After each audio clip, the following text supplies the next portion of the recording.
In December 1944, as the air crackled with the promise of battle, Sergeant Ryu, a battle-hardened veteran of the Waffen-SS, felt a strange mix of excitement and contempt.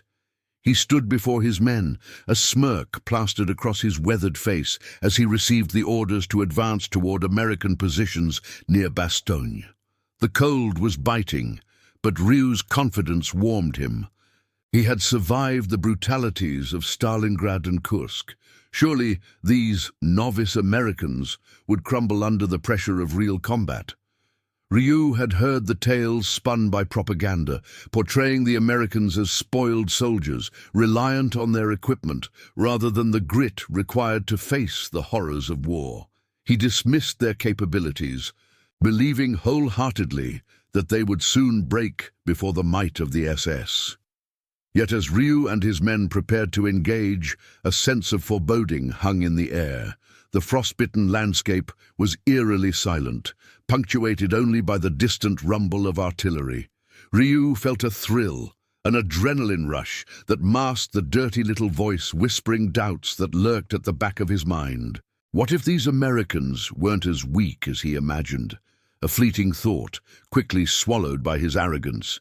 He gestured to his men, rallying their spirits with bravado, punctuating his words with laughter that echoed through the frozen woods. Months earlier, the German forces had pushed relentlessly through Europe, and Ryu had been at the forefront of that charge. He recalled the long years of fighting, each moment etched into his mind with the weight of loss and sacrifice. The camaraderie shared with his fellow soldiers had forged an unbreakable bond. They had faced horrors together, and now they would take down these green Americans who had no idea what awaited them.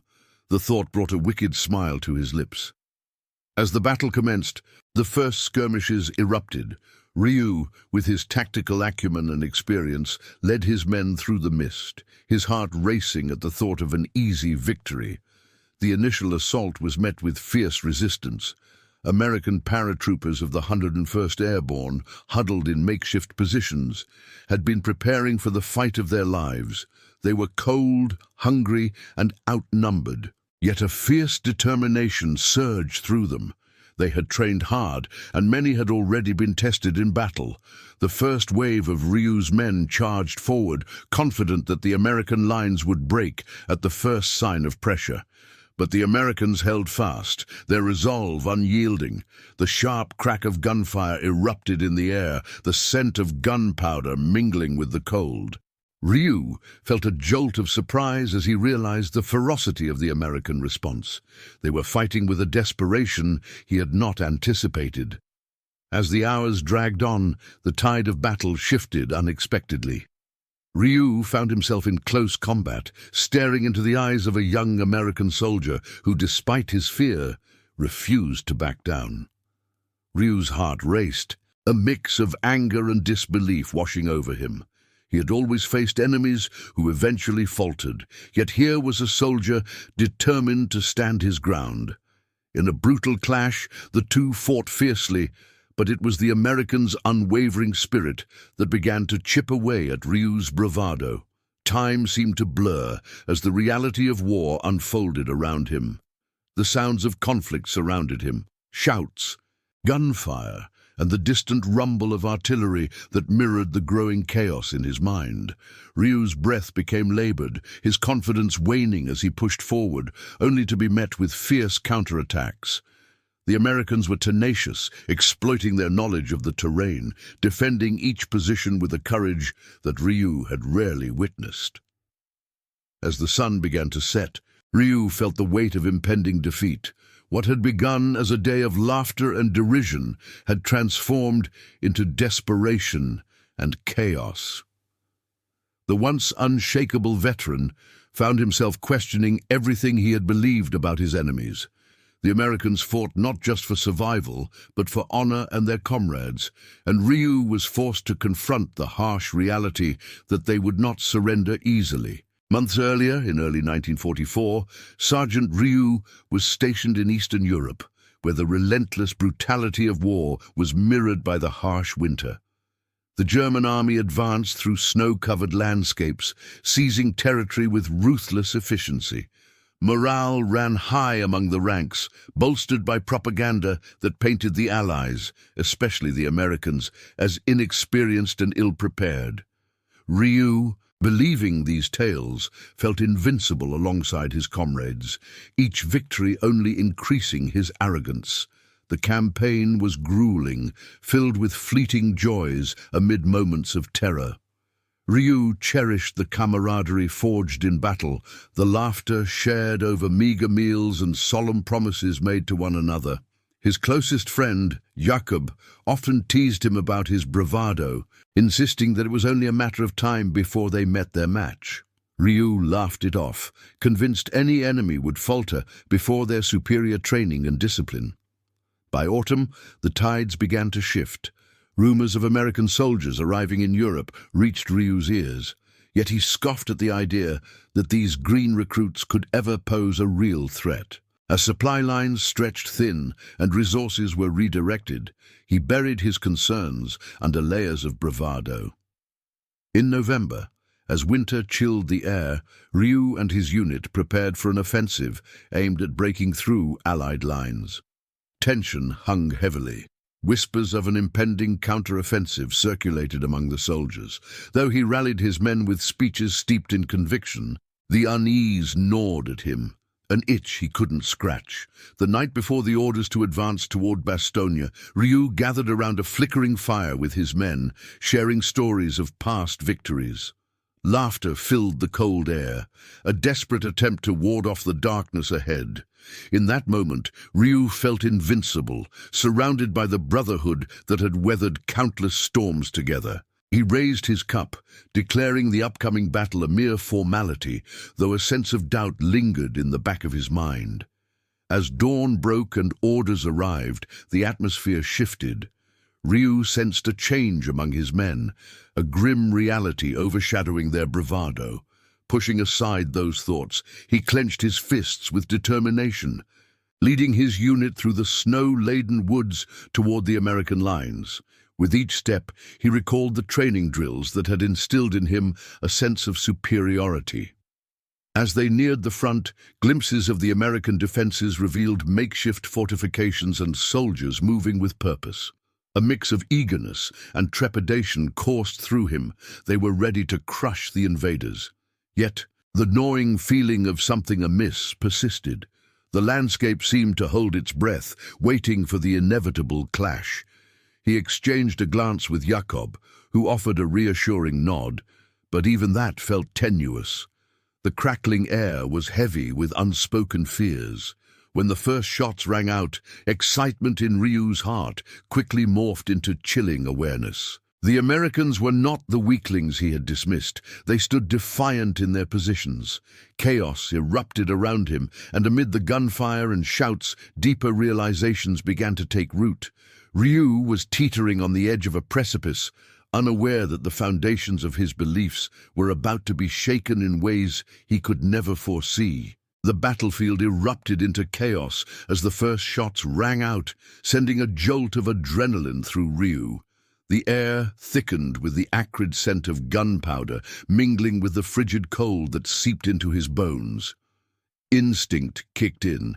He began barking orders to his men as they pushed forward through the snow, but the confidence he had clung to began to fray with every distant explosion. Ryu's heart raced as he advanced, scanning the terrain for signs of weakness in the American defenses.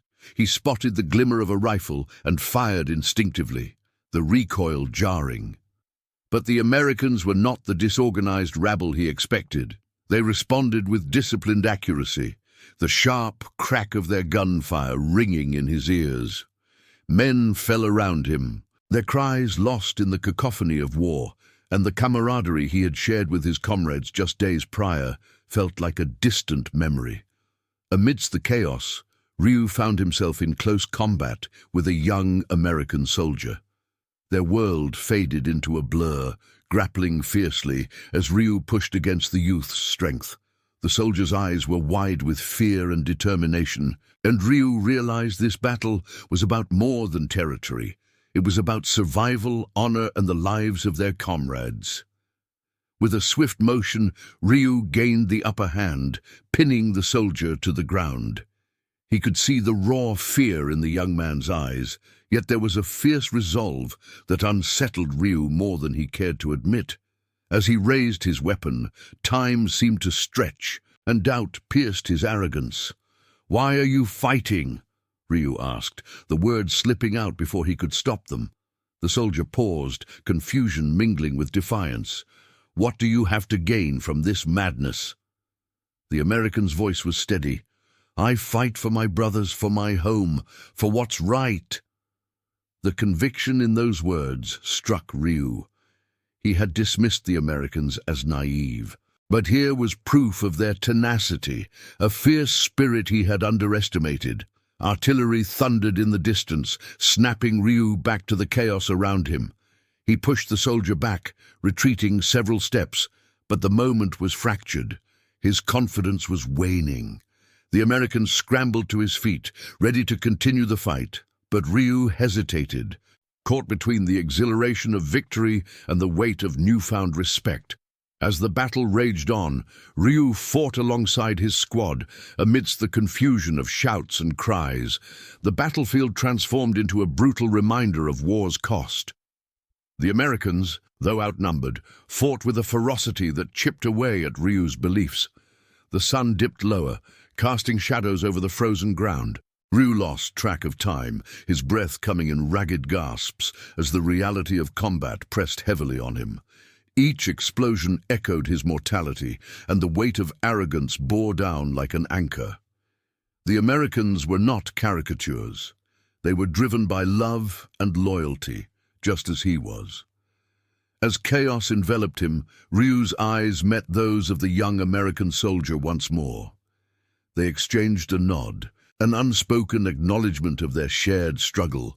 For the first time, Ryu felt a flicker of respect for his adversary, an understanding that transcended the battlefield. This realization marked a profound shift within him, one that began to dismantle the walls he had built around his beliefs. As the fighting continued, Ryu grappled with this newfound respect, challenging the perceptions he had long held. As the battle raged, Ryu found himself amidst the chaos of conflict, but a strange clarity began to dawn within him. While the sounds of gunfire echoed around him and the cries of the wounded pierced the frigid air, he momentarily stepped back to observe the unfolding scene. Amidst the frantic movements of soldiers on both sides, he began to process the weight of what was happening, not just the fight for territory, but the fierce humanity that defined each combatant. While observing, Ryu thought back to earlier that day, when morale had been high. He had been confident, buoyed by the belief that they would easily overpower the Americans. But as the smoke cleared momentarily, he surveyed the battlefield and saw not just enemies, but men, each driven by love for their families, their friends, and their countries. The realization struck him hard. These weren't just green soldiers. They were human beings with hopes and fears. While observing, Ryu began to think about the impact of these skirmishes. He mused, his mind racing. Each shot fired represented a life at stake, not just statistics in a war. He had dismissed the Americans, but their courage and resolve were undeniable. It was not just about winning, it was about respecting the spirit that drove both sides to fight. Ryu felt a shift within himself, a transition from soldier to observer. He recalled the stories he had heard from his fellow soldiers about the Americans, tales filled with bravado and contempt. But now, standing on the battlefield, facing the reality of war, he began to analyze the situation differently. Who were the real victors in this war? Was it the ones who survived the longest, or was it those who fought with honor and integrity regardless of the outcome? He turned his attention back to the tumultuous fight. Ryu recognized the tactical advantages the Americans had. They fought fiercely for every inch of ground, using the terrain to their advantage. Their defensive positions were established with precision, and the determination in their eyes mirrored his own. With this newfound insight, Ryu began to adjust his strategy, calling for a more cautious approach, urging his men to regroup and rethink their assault. "Perhaps we can outsmart them instead of overpowering them," he thought, formulating a plan. He quickly gathered his sergeants, sharing his observations and urging them to respect the enemy and not underestimate their resolve. It was a stark contrast to how he had approached the battle at its onset, but he felt it was necessary if they hoped to turn the tide. The shift in strategy paid off. The German troops began to coordinate their efforts, utilizing the cover of the trees and the landscape to launch a more calculated series of attacks. Ryu watched as his men moved with renewed purpose, inspired by their leader's change in attitude. The once chaotic battlefield began to feel like a more structured conflict, with an underlying current of mutual respect forming amidst the violence. As night fell, Ryu stood at the edge of the battlefield, his breath visible in the cold air. The fighting had ebbed but not ceased. It was merely paused. He took a moment to reflect on the day's events. The initial arrogance that had propelled him into battle had been stripped away, replaced by a profound understanding of the shared humanity between soldiers. The respect he had not afforded the Americans was now a critical element in his approach to the conflict. The echoes of gunfire subsided, and a strange stillness enveloped the battlefield. Ryu closed his eyes, picturing the faces of the men he had fought against, each one a mirror, reflecting his own struggles. The realization washed over him that the true battle was not against one another, but against the circumstances that had driven them to this point. In that moment of introspection, he understood that the valor shown by both sides would be the legacy of this war, a testament to the spirit of humanity that perseveres even in the face of despair. As he opened his eyes to the chilling night, he knew he would carry this lesson forward, forever changed by the encounters of that fateful day at Bastogne.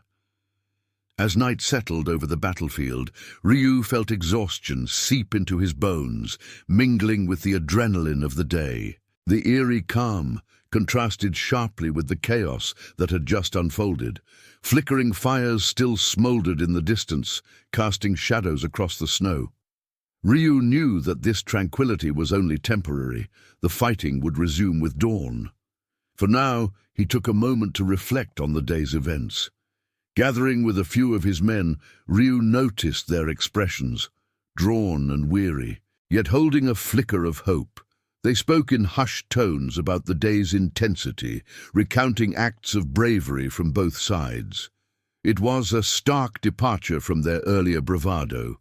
Amid camaraderie, there was newfound respect for the Americans who had stood their ground. "Did you see that soldier?" Klaus asked, his voice low. "The way he fought.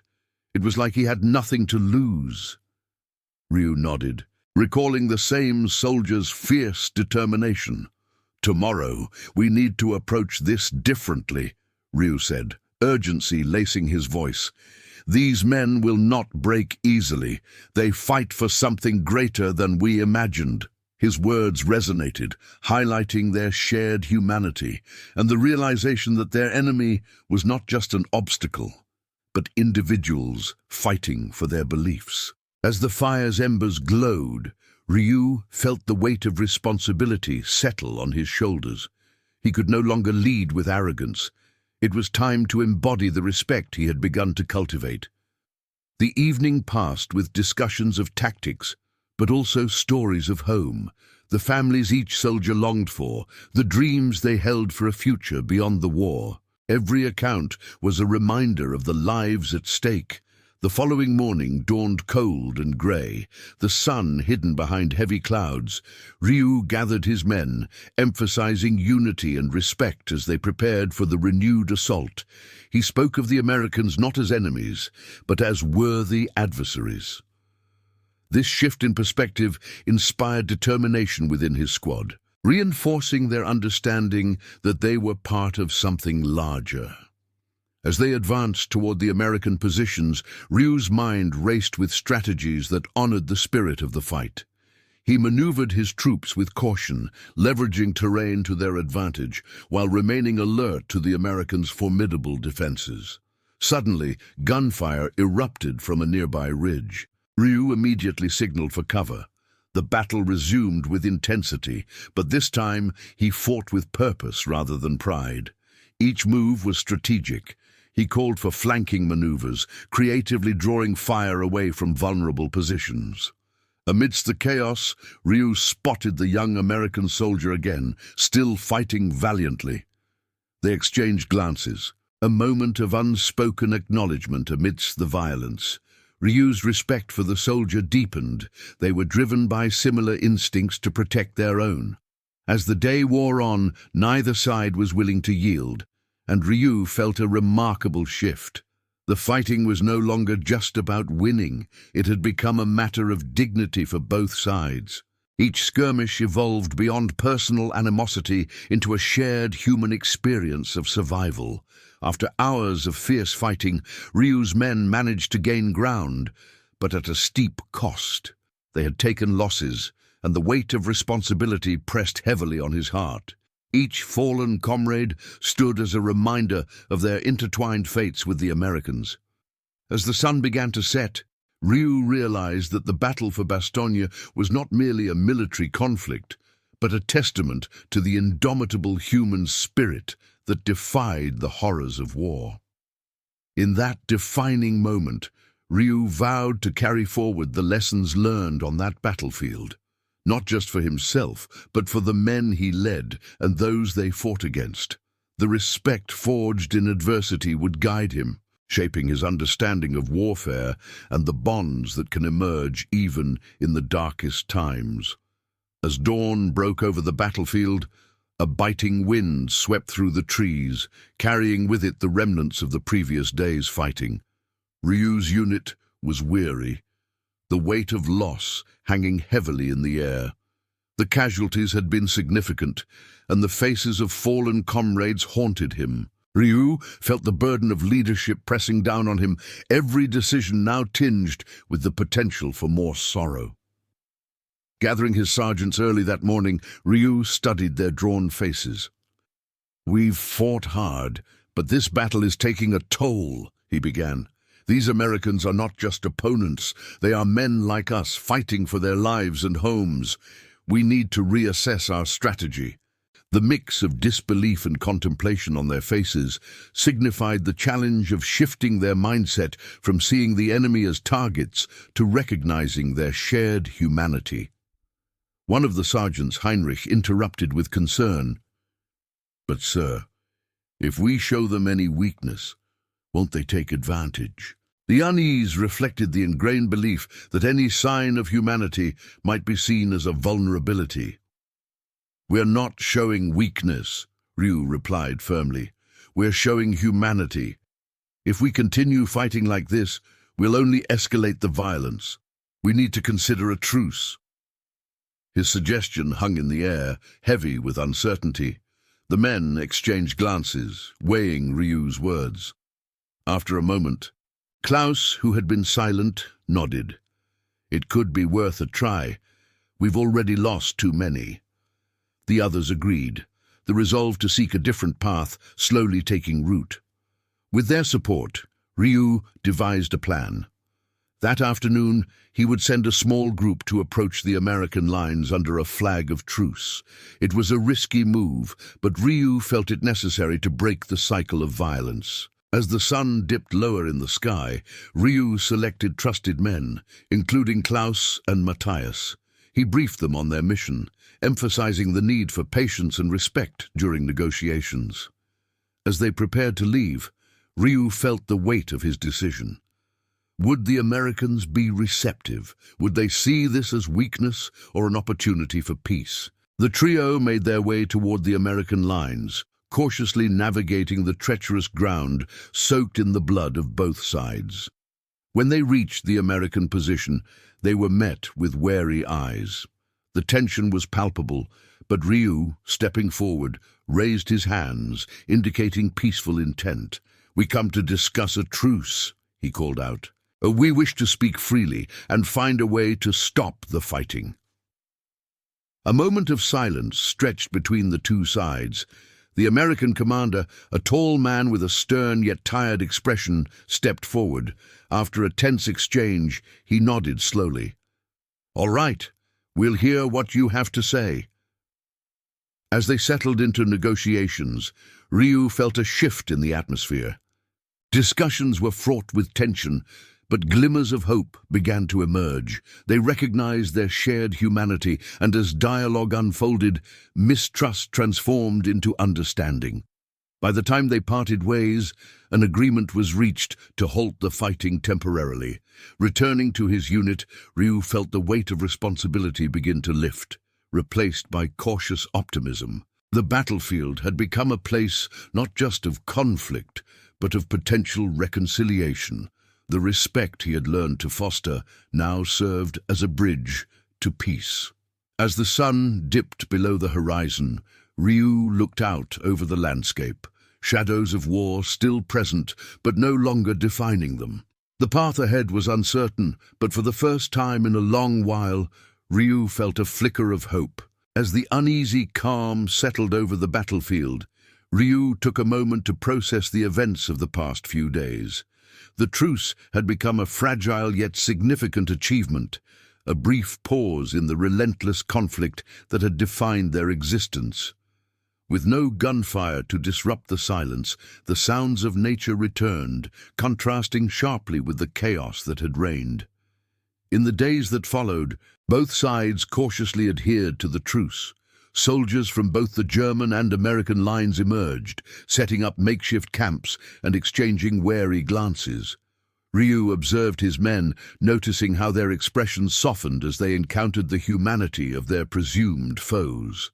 The barriers built by ideology and allegiance began to dissolve, revealing shared emotions, fear, hope, and a longing for peace.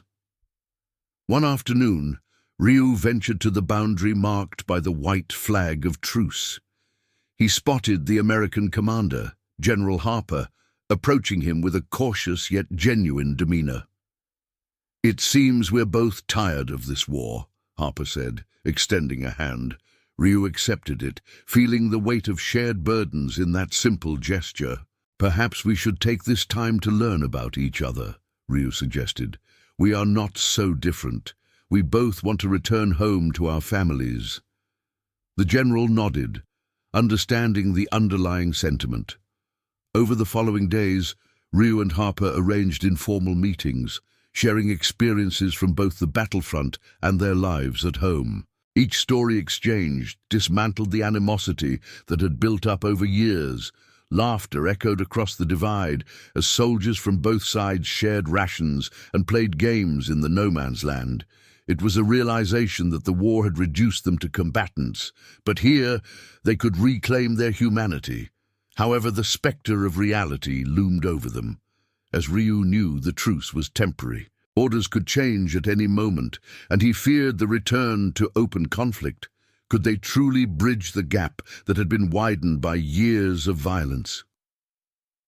One evening, as the sun dipped low on the horizon, Ryu and Harper sat near the front lines. "What happens when this is over?" Ryu asked. "When we go back to our units and the war resumes?" Harper's expression turned somber. "I wish I knew. The orders will come, and we may find ourselves back in the fight, but we can show our men there is another way, that understanding trumps hatred." Ryu nodded, recognizing the monumental task ahead. They decided to address their troops together, sharing their experiences and the importance of understanding over animosity. The next day, they gathered soldiers from both sides. Ryu stood beside Harper as they spoke of their shared humanity and the cost of war. The soldiers listened, some skeptical, others hopeful. It was a crucial first step, planting the seeds of change amidst chaos. As the truce neared its end, Ryu felt a bittersweet pang in his heart. Connections had formed that transcended their roles as soldiers. Each man was now seen as a brother in arms. The silence of the battlefield would soon be shattered again, but Ryu remained hopeful that the dialogue they had initiated would resonate within their hearts. Regardless of what lay ahead, Ryu understood that the bonds forged during this fragile truce would echo long after the guns fell silent. The memory of shared laughter and humanity would be a guiding light, reminding him that peace is not merely an absence of conflict, but a conscious decision to embrace understanding and compassion.